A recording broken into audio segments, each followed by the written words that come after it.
Noticias en Flash. Son las 2 de la tarde con 4 minutos. Hoy lunes, en Noticias en Flash. La opinión de Juan José Rodríguez Prats. Licenciado Rodríguez Prats, bienvenido a Noticias en Flash. Bueno, más bien usted me tiene que dar la bienvenida a mí.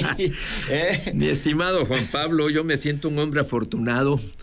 A mis 78 años creo que ya he vivido el paso de varias generaciones y literalmente aquí en este programa pues he tenido el privilegio y el honor de ser entrevistado por tu abuelo, tu padre, tu tío y ahora por ti. Bueno.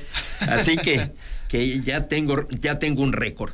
Mira, yo quisiera hacer alguna reflexión sobre la Constitución. Adelante. Es la fecha conmemorativa, que a mí me gustaría más que sea fecha conmemorativa de que se cumpla, porque estos eventos que hacemos en recordatorio de cuestiones importantes creo que son un tanto una fachada, una farsa, un cuidar el ritual y olvidar el contenido.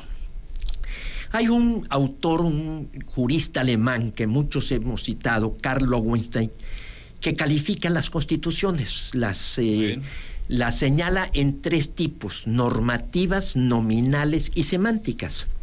Las normativas son las que corresponden, o sea, de su lectura, tú ves las instituciones que regula y dices, sale bien librado. Nunca hay congruencia entre lo que se dice y lo que se hace. Así es, nunca hay cumplimiento de una ley al 100%, pero sí requiere los juristas hablan de positividad, o sea, de cumplimiento. Esas son las normativas.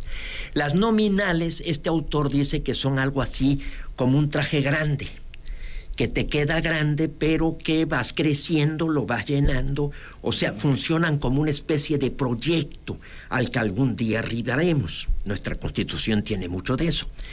Pero yo creo que en donde entra plenamente es las semánticas, o sea, aparentan un contenido, hablan de muchos derechos, pero resulta que no se cumplen en la realidad. Hay una racionalidad que muchos juristas hablan de que una ley no puede ordenar lo imposible. Eso es algo elemental. O sea, evidentemente, si una ley ordena lo imposible, pues de antemano sabemos que va a ser incumplida. Nuestra Constitución no tiene. Te habla, por ejemplo, del ambiente sano, de la comida nutritiva, del salario remunerativo, de la vivienda digna, y podremos continuar. Y esas son proclamas, no son normas jurídicas. ¿Qué debe contener una Constitución? Esto también, Ferdinand Lassalle fue un gran escritor desde hace ya algunos siglos que escribió sobre la definición de Constitución. El artículo 16 de la Declaración de Derechos Humanos dice algo que a mí me parece que es correcto. Una nación que en su Constitución no contempla los derechos fundamentales y la división de poderes no tiene Constitución. Entonces, ahí están los 2 temas. Cuando nosotros estudiamos la introducción al estudio del derecho, se nos dice que la Constitución tiene una parte dogmática, así se le dice porque es un coto sagrado de los derechos humanos, algo que se ha venido consagrando, y una parte orgánica, que es la que regula los poderes. Esos son los 2 capítulos de la Constitución. Nosotros en la Constitución metemos todo, porque desafortunadamente en México no hemos entendido para qué sirve una Constitución. Metemos cosas que no deben estar en la Constitución. Y te voy a mencionar ya 3 casos nada más de las reformas que teóricamente hoy va a presentar el presidente López Obrador, que me parecen absurdas. Por ejemplo, la forma de otorgar el servicio público de energía eléctrica. ¿Por qué tenemos que meterlo en la Constitución? ¿Por qué tenemos que decir que los particulares no pueden invertir en la generación, transmisión, distribución de energía eléctrica para el servicio público? ¿Cuál es la causa de esa prohibición? ¿Y por qué tiene que estar en la Constitución? Si la Constitución se define como un documento que protege al ciudadano del Estado, de la autoridad, porque ese es su origen. Ahí está la Constitución de 1787 en Estados Unidos, que tiene 8.300 palabras, 7 artículos, 27 enmiendas, en más de 200 años de vigencia. Y está en lo fundamental, en esos dos temas. Entonces, si esto se trata de un servicio público, de otorgar un servicio público, ¿por qué no lo pones en una ley orgánica? ¿Por qué no permites que los particulares intervengan? Ahora se dice que el Estado debe aportar el 54% de la energía y los particulares el 46%. ¿Quién fijó ese porcentaje? ¿Por qué no 80-20? ¿Por qué no 70-30? O sea, es un absurdo. Pero además, ¿puede el Estado solo? Está respondiendo. Y yo voy a interrumpir, aquí hay una acotación. La CFE, por lo menos en Tabasco, ha dado cuenta de que pues tiene muchas dificultades, por decirlo menos, para ese otorgamiento del servicio. Mira, yo trabajé en la Comisión Federal de Electricidad, fui gerente de Desarrollo Social. Ahí hay un programa que se llama el POICE, Plan de Obras e Inversiones en el Sector Eléctrico, porque esto lo tienes que prever con mucha anticipación. Claro. Son proyectos de alto calado. Ahorita se están buscando inversiones y particulares, y el Estado dice 54%. ¿Por qué? Porque el otro 46% ya lo producen los particulares y se lo venden a la comisión. No pueden participar. Bueno, ya ahorita se abrió con la reforma del 2013, que no ha podido modificar a Andrés Manuel, y los particulares ya participan. Como también en el periodo en el que Lázaro Cárdenas creó la Comisión Federal de Electricidad, porque es hasta 1960, no de la Constitución del 17, que López Mateos, demagógicamente, porque lo dice Ortiz Mena, que se compraron las plantas, pero él no estaba satisfecho, se modifica la Constitución un poco buscando imitar a Lázaro Cárdenas, y desde mi punto de vista incurre en un gravísimo problema que ha creado muchos conflictos. En Tabasco, por ejemplo, pues Andrés Manuel recorrió el territorio diciendo que no se paga el servicio de luz. El movimiento de resistencia civil es lo que está provocando el problema en Tabasco. ¿Por qué? Porque hay mucha gente que no paga, la comisión no puede entrar, no sabe cuánta electricidad va a meter, hay mucha gente colgada, y eso nos está afectando a todos.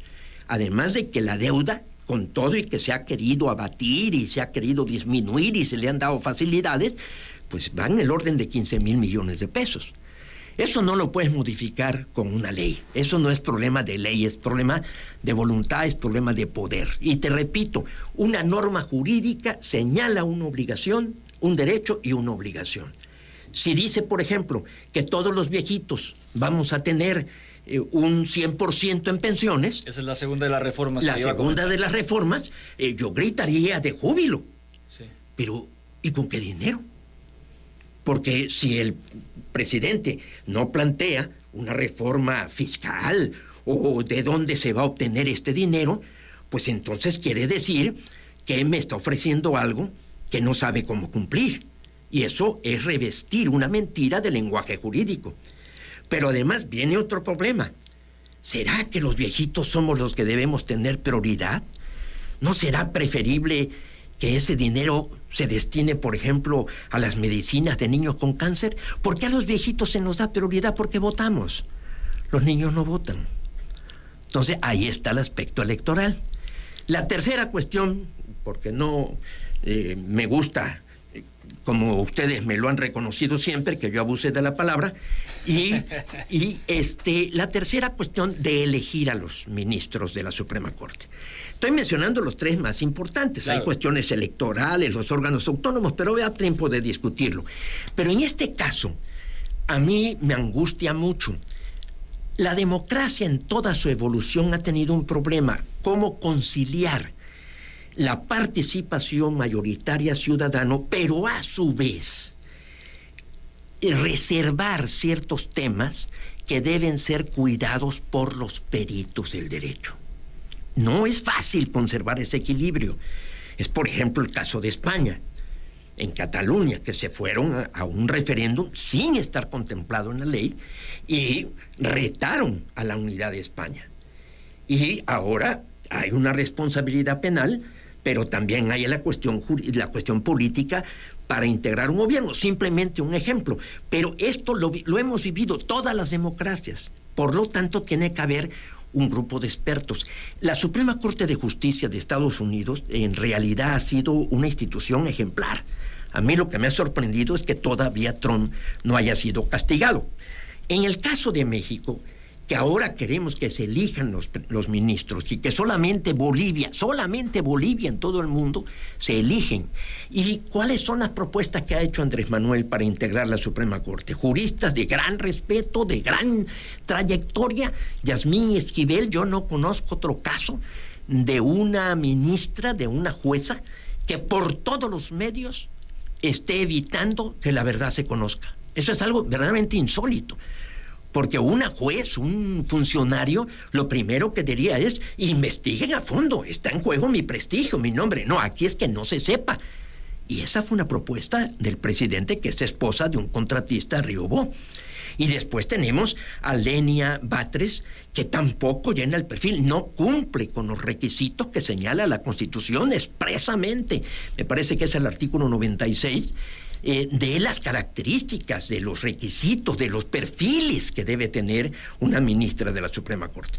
Entonces, desafortunadamente, lo analizaremos en el tiempo, son reformas oportunistas, sin sustento, son ocurrencias, son cuestiones que está el presidente López Obrador arañando para cubrir su último periodo en forma muy responsable, porque si estas reformas fueran presentadas en un principio, pues bueno, tiene todo un sexenio para desarrollarlas, pero a estas alturas, pues lo único que refleja es que en realidad su propósito es dominar y tener influencia en el próximo sexenio. Esa sería mi reflexión, Juan Pablo. Pues abordó, licenciado, todos los temas ahí que tenía yo pendientes. Nada más preguntar de estas 10 posibles reformas que estará presentando el presidente a partir de las 5 de la tarde. Si hay alguna que por lo menos se avisora pudiera ser buena, no sé si revocación de mandato, eliminación de fueros, reforma contra el fentanilo quizás, o ni pregunto de la desaparición de organismos autónomos, porque creo que ya conozco la respuesta, Guardia Nacional ni hablar, pero por ahí está, por ejemplo, la reforma al salario mínimo. ¿Alguna de estas tres son un poquito menos polémicas o creo que hay más consenso? Es que te repito, mira, el salario mínimo dice no puede ser menor que la inflación. Sí. Pero eso depende del recurso que el Estado tenga y los particulares. Eso no es una norma jurídica. Okay. O sea, ¿y a quién castigas si la inflación se dispara? O sea, si la norma no va acompañada de una sanción y del recurso económico para cumplirla, estás haciendo demagogia con el derecho. Y eso es muy grave. Por ejemplo, otra situación de la revocación de mandato. Si no hemos consolidado hoy, la secretaria de Gobernación Alcalde hablaba del artículo 40 y dice: somos una democracia representativa. Si no hemos consolidado nuestra democracia representativa, ¿cuál es la obsesión de incorporar formas de democracia directa? Consulta popular, revocación de mandato, que ahí es una amenaza más bien, porque el presidente dice: si yo gano a través de mi partido mayoría, si me empieza a desobedecer la presidenta, me puedo ir a una revocación de mandato. Y esto puede crear un conflicto. Esto fue lo que hizo Hugo Chávez en Venezuela, y es lo que han hecho muchos, Fujimori, por ejemplo. Entonces, sinceramente, yo estoy dispuesto a analizar, inclusive mi partido, Xóchitl Gálvez, han hablado de que están de acuerdo con la pensión, pero que señale el presidente de dónde van a obtener los recursos. Muy bien, pues agradezco mucho. De hecho, en unos minutos más vamos a escuchar que Xóchitl Gálvez ha respondido a esto que viene del presidente López Obrador a las 5 de la tarde y nosotros lo estaremos informando. Muchas gracias. Mi querido tocayo, muchísimas gracias. Te agradezco mucho que tengas la misma paciencia de la familia para escucharme. Excelente. Son las 2 de la tarde con 18 minutos. El licenciado Juan José Rodríguez Prats.